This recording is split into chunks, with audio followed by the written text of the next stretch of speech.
Hi besties, welcome back to my channel, or hi, my name is Stacy if you're new here. So I'm super excited for today's video because we're reviewing the new NATASHA DENONA Love Face Palette, and I really liked her previous Glam Face Palette, so you'll see whether or not I like this one. But yeah, in today's video I try everything on my face and then I show you arm swatches and a few comparisons. I don't own the Love eyeshadow palette, so I won't be comparing to that, but I do have some other comparisons, so if you want to see that, then just keep on watching. But before we get into it, don't forget to like, comment, and subscribe if you want to see more content like this, because it really helps on my channel and it would really mean a lot to me. And let's just get right into the video. Okay, let's start with the eyeshadows. I'm gonna go in with the shade called Juliet, and this is like a really pretty baby pink shade. I love these kinds of shades. I just find them to be really flattering. Also, this one is quite pigmented for like a baby pastel pink, because I didn't have to build it up that much to get this amount of color payoff. And this is also the lightest shade in the palette. I just zoomed you guys in so you can see the eyes better. But yeah, I just put that all over my eyes. So now I'm gonna go into a little bit of this shade called Giddy. And this is like the most warm tone shade in here. So I feel like you can use that shade to kind of pull this look warmer if you want to. Since I'm gonna use every shade, I don't want to make this look too warm. I'm just putting that in the outer corner. You can see it's more like this terracotta type of shade. And then I'm gonna take this Esme shade, which really matches the blush perfectly. And we're gonna put that on the outer corner just to deepen it, as well as the bottom lash line outer corner. Everything is blending really seamlessly as usual, and the shades are really pigmented, so if you have a light skin tone, you only have to tap in your brush like very lightly once. Love how that's looking so far. Now I'm gonna go into the one shimmer shade called Affinity, and this is like a mauve-y type of shade. And we're just gonna place that all over as the main lid color. Okay, yep. That's stunning. You guys know I love those micro glittery shimmers, and this is 100% that. It has like those scattered micro shimmers that just make your eye like look wet and sparkly. Like, you guys see that, right? Oh my gosh, I'm in love. It's also a bit lighter than it looks in the pan, because I was worried that it was gonna be like kind of a pretty dark shimmer because it looks pretty dark, but it actually still brightened my eye, probably because it's like so reflective and wet looking. NATASHA DENONA, she definitely did something with this shimmer formula. This is like one of my favorite shimmer formulas from her. Sometimes her metallics are just like they're like a smooth metallic, but this has like those micro glitters. Okay, and this is a really quick look, so we're just gonna go into this last shade called Aiko, which I think means love child in Japanese, but don't quote me on that because I'm not Japanese. I'm just gonna put that as a lash line color. This is like a deep eggplant color, so obviously you can use this to smoke out your looks. It's a very useful shade in this palette. I personally never use these types of really deep shades as anything other than a shadow liner, so that's how I'm gonna use it. But you can create like really deep smoky looks with this if you want to. And it just matches the vibe of the eyeshadow so perfectly. I'm really loving how this is turning out. It's just so seamless, really easy to use. I just finished that wing, and that's literally the eye look all done. So I'm just gonna go off camera to finish up the other eye and do the mascara, and then I'll be back to show you guys the finished look. Okay, so now I'm back with the mascara all done. But before we move on, I do want to add some glitter to the bottom lash line. I'm just going to go into Affinity again and just place that along the bottom, also on the inner corner. So it does have like a deeper base and then a really light silvery shimmer, but I think that helps it make it more versatile for more skin tones, since like it won't look too ashy on deeper skin, but also because it is a more like see-through type of color, like a more glittery top coat situation, it doesn't get too dark on me. But if I add too much, I can see it getting like a little bit deeper. But yeah, if you have like a fair to light skin tone, don't be too worried about this being too dark, since it is more of a sheer base. Okay, yeah, so I feel like that really completed the look. So here's the eyes all done, and I just think it looks so pretty. Like, it's giving me cherry blossom vibes. So I think it's perfect for Valentine's Day, and it's perfect for spring coming up soon-ish. I just think it's so pretty. And that glittery topper literally just looks like wet crystal shimmer on my eyes. I love it so much. Okay, so I zoomed you guys out so we can do the cheeks now. So I'm gonna go into this cream blush shade, and it doesn't have a name, it's just called Cream Blush. Okay, and also just feeling it, it definitely feels a lot creamier than the previous cream blushes in the Glam face palettes. And it has like this whipped cream texture almost, like a souffle, like it's very moussey. Also, the color is a lot lighter than what I expected. Once I rubbed the pan, it turned a lot lighter. Like, this color is a lot lighter than what it was originally. So that's kind of interesting. I think that's actually gonna make me like this a lot more. So I'm just taking my brush and I'm just gonna lightly dab this on my cheeks. Oh my gosh, I'm gonna add some to here because I think I added too much there. But yeah, this is like the perfect bubblegum pink. Oh my goodness. Okay, yeah, so far I'm in love with this palette. This blush color is actually even better than I expected. It's quite different though than what it looks like in the pan. It's a lot cooler, like it's a lot more of a bluer undertone, and it's definitely like a pure bubblegum pink, but it is quite pigmented, so that's good. Oh my goodness, I love this shade. You guys know, if you've been watching my channel, I am a cool blush or cool tone fanatic in general. I think we need more cool tones, and the fact that this is like a true cool tone is giving me life right now. Also, this formula is very easy to work with. It's just like a nice like moussey type of formula. It has a matte finish as well. Not like a super dry type, just like more of a creamy matte. I think cool tone blushes are a trend right now, so like there's a lot of these baby pink blushes coming out, but a lot of them are powders. So this is like really unique in terms of being a cream. There aren't too many cream cool tone baby pink blushes, so this is just perfect for my collection. It is like a natural matte, but I feel like it does have somewhat of like a satin matte finish because I do see some glow coming through, and I feel like that glow wasn't there before. So I do feel like it kind of reflects some of the light because a matte blush wouldn't do that. So yeah, it's more of a satin kind of finish. Anyways, and now let's add this highlighter. So this is the shade Dream Glow, and it looks quite deep in the pan. This is also a cream, but yeah, as you can see, like when I rub my finger in it, the rubbed part is a lot lighter than the pan itself. That's kind of interesting, but also not sure how I feel because why did she add a gold highlight with a cool toned palette? That's kind of an interesting choice, but we're just gonna go with it. So I'm just gonna take a little bit, and I'm not gonna add too much because I'm scared that's gonna be dark. So we're just gonna... It's a very creamy formula. It's a little bit less moussey than the blush and more of like a thin cream, if that makes any sense. Yeah, I'm just gonna apply that on the cheeks. Wait, okay, that's actually really pretty. I apply it sheerly since I didn't want it to be too dark since I am like a lighter skin tone. It doesn't look yellow at all. Like, does this color look like this? I don't think so. It definitely is gold though, like it's a gold champagne, but it's not like giving me jaundice yellow on my skin. It's also very reflective. Like I am not using that much and it's already giving me like a very, oh gosh, that might have been too much. So it's very reflective. If you like a natural sheen, just use less, but it's quite buildable and it builds pretty fast. But I feel like it gives more of that glass skin look and it doesn't really look like a stripe. It's just very glowy. It has like a quite sheer base. It's not like the smoothest satiny highlight in terms of I feel like I can see some shimmer particles. It's not like a pure sheen type, but it still like gives a very glass like skin appearance. It's not like glittery. Just letting you know if you like don't like any shimmer particles whatsoever. I feel like there are some. And especially like if you're in the sunlight. From like a regular distance, you can't see any particles. It's more just like, I feel like close up I can see a tiny, tiny sparkles. I think that was to make it like super glowy because this is a very glowy highlight. I do like how that made my skin look. Like I'm not a big fan of highlighter, but I feel like that definitely enhanced this look. So anyways, I'm gonna add a bit more blush on top of this just because I find that highlight tends to like dull down my blush. So we need to add more blush because I like a really blushy look. So yeah, that's the finished look. I love how that gave me like literal glass skin, like what the heck. If you have a fair to light skin tone like me, it's not too dark because I thought it was gonna be too dark. But I feel like if you have a really fair skin tone, it might be, but you just have to use it pretty lightly. And since it is very glowy, you don't have to use that much anyways to get that glowy effect. Like it doesn't look yellow on the skin at all. And actually I think that gold undertone would make it a lot more versatile for more skin tones. Like it wouldn't look ashy on deeper skin. Anyways, now I'm gonna show you arm swatches and comparisons just to give you a better idea of this palette. And then we'll wrap up my final thoughts together. Okay, so here we have the NATASHA DENONA Love Face palette swatched, and you can see that this palette swatches beautifully. Like all the mattes, super silky smooth. The shimmer is extremely impactful. Like I barely had to build it up to get it to like this sparkly level, even though it is like a glitter topper. So the base is like meant to be a sheerer color, but you could build it up to be like opaque because it just has a very high like payoff. It looks very much like Urban Decay Space Cowboy, but like a rosy version. Like you can see the base color is more of that kind of rosewood type of color. And it's actually very similar to this Giddy shade. Like the base color is almost the same actually. And then it has this silvery, really high shine sparkle on top. So if you like the effect of Urban Decay Space Cowboy, I think you'll love this shade. And then I also just want to mention that hopefully you guys can see better how this highlighter is more of like this sheer translucent type of highlighter.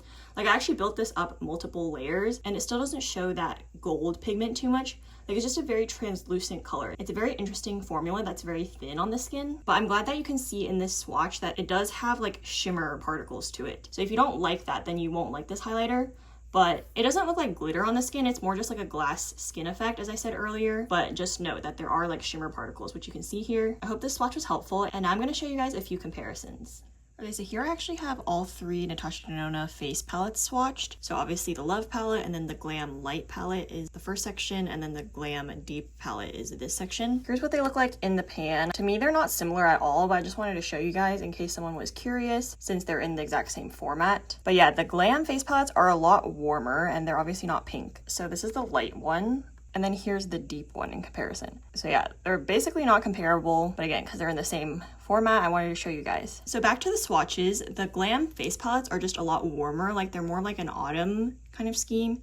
You can see lots of warm browns, some orangey tones, etc. I would say overall, the new Love face palette is more similar in depth to the light glam face palette, whereas you can see that this dark glam face palette is just a lot deeper. And you can see that the highlighter is actually very similar in tone. I will say that I think the glam face palette ones are more opaque in the color. Like, it's more of like a pigmented shade, like I can see the color better, whereas the new one is more translucent somehow. And the one in the deep glam face palette is deeper. And then with the blushes, you can see that the light glam face palette is a lot warmer. It's more of a terracotta versus this bubblegum pink. And yeah, I would say the shimmers are similarly shiny, but the formula is different. It's a bit more drier and flaky in the original glam face palettes. And also you'll notice that the original glam face palettes, the shimmer is very similar to the base color, whereas in this new one, the base color is a lot deeper and has more high contrast with the shimmer color. So I actually like the new one better. And here's all three swatched together.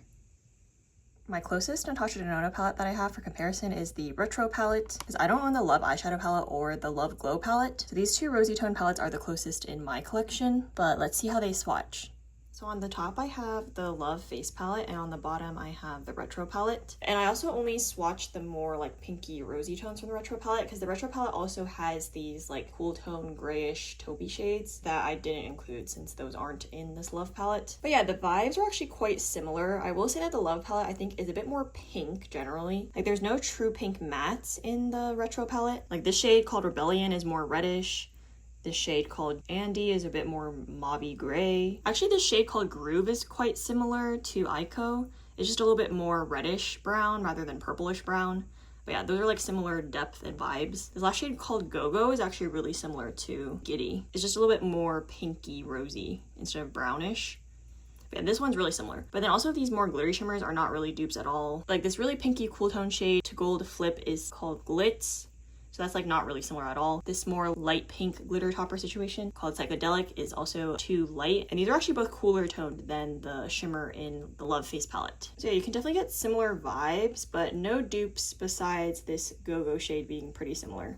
Now I want to compare a few shades from multiple NATASHA DENONA palettes. So first I'm going to compare some to the pastel palette. First up we have this shade called Tool, and actually this is really similar to the blush color, but it's a little bit lighter. But yeah, if you want to draw upon your collection just to build a palette that could dupe this, I bet you could. Tool is definitely similar. And next up we have this shade called Dainty. So this one's actually a bit more of like a pinky lavender kind of shade with a goldish, almost greenish flip. So this isn't similar to the Love face palette, but it definitely matches the vibe. So if you want to pair these, that would be really pretty as well. Then I swatched this shade Bora, which is more of a bright purple. I thought it would be more of like an eggplanty color. And then I swatched the shade Feather, which I thought was gonna be pinker from the pan, but it's actually quite lavender. So again, it doesn't match anything in the Love face palette. So these are the more pinky shades in the pastel palette. They don't really dupe the face palette except for this Tool shade, but it seems like the pinky purples in the pastel palette are a really good companion palette to this new palette. Next up, I want to compare three shades from the My Dream palette. We have these three shades here: Babies, Instinct, and Edgy. So I thought Babies would be kind of similar to the shimmer, and it is like a similar tone because it's more that rosy tone, but it's definitely quite different. The one in the face palette has a lot more micro shimmery sparkles, whereas the one in the My Dream palette is definitely more of like a smoother metallic with some sparkles in it. So they don't really look that similar to me. And then the two more plummy shades, I wanted to compare them to like these two shades, but they're a little bit more red, so they're not really similar and also not as deep as the Ico shade. So no dupes, but these three shades kind of match the vibes of the new palette. And then lastly, I just wanted to compare some of the pinky shades in this Retro Glam palette. Okay, so here are the three pinks from the Retro Glam palette, and honestly in comparison, they're not that pink at all. This shade is Flare, which I think matches the vibe the best. It's more of like this kind of cranberry-ish reddish pink, so it could go with these vibes, but yeah, it's not really a dupe. It has a lot more red in it than any of these shades. And then we have Holly and Belle from the Retro Glam palette, which actually are a lot more muted. Like, they have a lot more brown in the tones compared to any of these pinks. Like, I guess it's most similar to Giddy. So here's all the more like pinky shades in the NATASHA DENONA palettes that I have. Again, I didn't really find any dupes except this Go-Go shade from the Retro palette and maybe Tool, but this is an eyeshadow, not a blush, compared to the cream blush in the Love face palette. But yeah, other than that, no dupes, but definitely some good companion shades, and you could definitely dupe the vibes if you already have all of these palettes in your collection. So that's kind of up to you. It kind of depends if you want everything in one place and whether or not you want these exact shades, specifically this shimmer, because I haven't found a dupe, at least in the colors that I swatched, but I don't own every NATASHA DENONA palette. So, but anyways, I hope these swatches helped. So now let's jump into my final thoughts. Okay, so what are my final thoughts on the Natasha Denona Love Face Palette? I actually totally love it. This was definitely a palette made for a person with my kind of preferences. So if you're really similar to me, if you love cool tones, very cute, like hyper feminine pinky makeup, I think you'll really like this. I mean, even if you don't like that makeup style, I think as long as you like pinky cool tones, you'll really like this palette. I just have no complaints. I think the 5 shades she chose were really good. This warm tone is a little bit different than the rest of the palette, but I do think it kind of adds versatility because if you just use like these 3 tones, you can make a more warm tone eye look. I think she improved the formula compared to previous palettes. Like these creams are a lot more creamy and more like what I was expecting with the first Glam face palettes. So she did an excellent job with that. And then yeah, the only thing I'm sad about is that this palette only has 1 glittery shimmer, but in the previous Glam face palettes, they had 2. I guess she could have replaced this one with a more warm tone shimmer, but either way, like this shimmer is doing some heavy lifting in this look. Like, it's actually really stunning. It does seem kind of deep in the pan. It does have a base color, but it is more on the sheer side. So if you use it more lightly like a glitter topper, it won't show up too dark on you if you're fair. And similarly with this gold like deeper highlight, if you use it with a lighter hand, I don't have any dark cast or any weird like yellow tint. So yeah, I just think like the colors are very versatile. I think she did a really good job selecting the colors, especially for like a very curated palette. And then this blush really surprised me because it doesn't look like how it looks in the pan. It's much more bubblegummy, whereas in the pan it looks more like magenta fuchsia-y. If you love that Dior pink look, like, or like the Kylie blush look, you'll love this palette. So the only thing I will say is I do think this blush is quite pastel leaning. It is pretty pigmented for a pastel, but it definitely has like some white base to it, so I'm not sure how good it would look on deep skin tones. But yeah, it's quite pigmented, so I do think it will be more versatile than other pastel blushes, but just be aware if you have like a really deep skin tone, it might look a little bit ashy because it is like very cool tone and has some white in it. Obviously, I only recommend if you like pinky looks. Like if you don't like pink eyeshadow and pink blush, you're not gonna like this palette, and specifically cool tone pink. But if you do, it is quite hard to find these types of colors, especially on the Western market, so I'm very, very pleased. Overall, I think it's a great palette to travel with. It has everything you need for like a pinky look in one. Perfect for Valentine's Day looks, perfect for spring like cherry blossom looks. So yeah, this palette I highly, highly recommend. I think if you liked the previous Glam face palettes but you want like a pink version, this is literally that, and it has a better formulation. This sparkle topper shade also is a bit more creamy than the formulation in her previous Glam face palettes. Like this is very creamy to the touch, so it has like no fallout basically, whereas the previous Glam face palettes, they had more of like a thin baked gelée type of texture. So the formulas are actually a little bit different in this palette, just in case you thought they were the same with the other face palettes. This palette 100% gets my approval, and I think it's my favorite Natasha Denona face palette so far. I also bought it off of Look Fantastic, which is like a UK site, and I paid $63 for it. But that was because it was like priced at like 70 something, and then I used like a 15% off discount that was on the website. So I believe that the official price would be around $62 just because the previous Glam face palettes are that price, and I paid around $63. So that's about the price of this palette. Since it hasn't been officially released on Natasha Denona's website or Sephora, like I don't know the official price yet. I'm assuming it's gonna be $62. So yeah, this palette is pricey, but I think if you like cool pink makeup and you want like an all-in-one face palette, I think it's worth the $62. But if you don't hit those 2 points, then I don't think it's worth it. So that's about all my thoughts for today. Don't forget to give this video a thumbs up if you liked it, and comment and subscribe down below if you want to see more content like this, because it really helps out my channel and it would really mean a lot to me. And I'll see you all in my next video. Bye!